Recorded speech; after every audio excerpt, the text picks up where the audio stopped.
The Premier League goes crazy. Olmo closes in on the Leipzig switch. The Bayern players want Costa, a transfer roundup, and today's great debate all coming up in the next few minutes. As I'm your host, Matt Fronick, you are the Onefootballers, and this is the Daily News. First off, and this is a little insight into the great debate later, but don't let anyone tell you that the Premier League is not exciting. My word. What a night of Premier League action. First off, there was the London derby between Arsenal and Chelsea. David Luiz got sent off against his former club. There were late goals. Martinelli scored from running inside his own half, and it was an enthralling 2-2 draw. A brilliant way to advertise the Premier League. In the rest of the games, though, there was also a stunning late comeback from Newcastle as they scored twice in the space of about 100 seconds in the 95th minute to rescue a 2-2 draw against Everton. Alongside this, Southampton scored 2 wonder goals as they beat Crystal Palace. Sergio Aguero scored his 6th in 3 games. Another Kevin De Bruyne assist to make sure Manchester City kept somewhat on the tails of Liverpool. And as for Aston Villa, well, they turned things around with a 95th minute winner. And on top of all this, if you can find any footballer that loves playing against a rival like Aston Villa, like Troy Deeney does, I'd be very happy to see it. But moving on from the Premier League, we all know that action was pretty incredible. On to some transfer stuff now, and this revolves around former Barcelona youth product Dani Olmo. You'll remember that a few years ago he left the academy setup to go and play regular first team football, and he found it at Dinamo Zagreb in Croatia.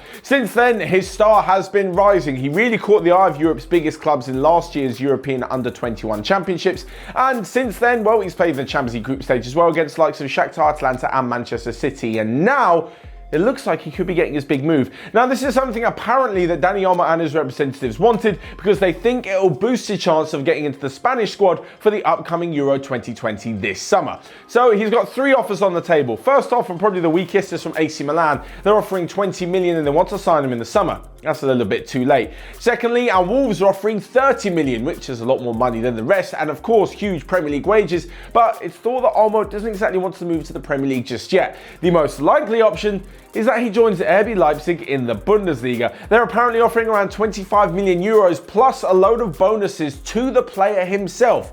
This not only incentivizes him and his big wads of cash in his pocket, but also he gets to play for a team that are really pushing for the Bundesliga title this season. If they manage to do that or come to any sort of success in the Champions League as well, I'm sure Olmo will find himself in the 23-man squad for Spain. But talking of the Bundesliga, we're on to Bayern Munich, and yesterday we spoke about how they wanted Alvaro Odriozola in their squad, and it looks like that loan deal from Real Madrid may happen. But today, there's rumours that another player could be joining. I say joining, probably rejoining. That is Douglas Costa. Now, apparently it's not necessarily the manager or the board that are interested in bringing the former Bayern player back from Juventus, but it's the players themselves. They've all sort of rallied around and said that he's a pretty decent player. They'd love to have him back. And well, he doesn't have to really fight with Robben or Ribéry anymore for a starting place. Coman's always injured, so he's pretty much got a straight run bang into the first team.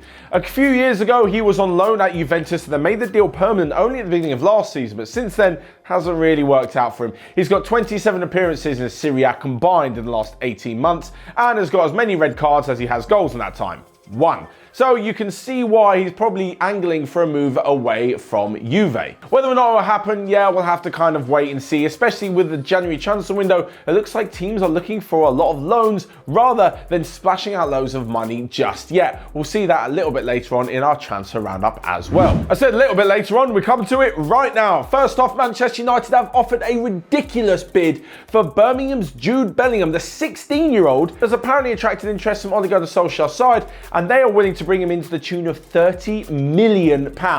This isn't £30 million upright, it's like quite a small fee with loads of different clauses and all that nonsense on top. But still, for a 16-year-old, he better be pretty damn good. Elsewhere, Nabil Bentaleb has left Schalke to join Newcastle on loan with an option to buy at the end of the season. Javier Hernandez has left Sevilla after just 6 months to head to LA Galaxy. And lastly but not least, if Barcelona do a deal for Pierre-Emerick Aubameyang this transfer window, it'll only be on loan. Well, that's what Barcelona want anyway. So lastly but not least, we come to this week's great debate. You've probably guessed what the question is by now, but this is where our Onefootball newsroom put together their heads and come up with a question to ask all of you guys. Of course, you can see their answers in the relevant article in the Onefootball app, but for this video, we all want to know which is the best European league this season. It can be any league. It doesn't even have to be the top 5. It can be as low as you want, whatever you would like. Let us know your explanation down below. For me, I'm going to go for the Premier League. Call me biased, whatever, but yes, I grew up watching the Premier League. I support a team in the Premier League, so Can you really blame me?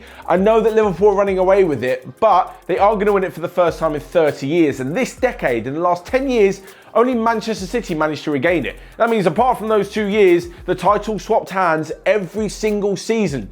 It's not exactly what happens in the rest of the big European leagues. On top of that, as shown last night, there's just action everywhere. There's mistakes, there's goals, there's VAR nonsense, there's some of the best coaches, some of the world's best players, maybe aside from La Liga, and overall, I just think it's the most entertaining. There's no wrong answers, that's just my opinion. You let me know yours down in the comment section below. Smash the like button, and whilst you're there, click here or here to check out all of the other videos we've got going on OneFootball. But until next time, I will see you guys later.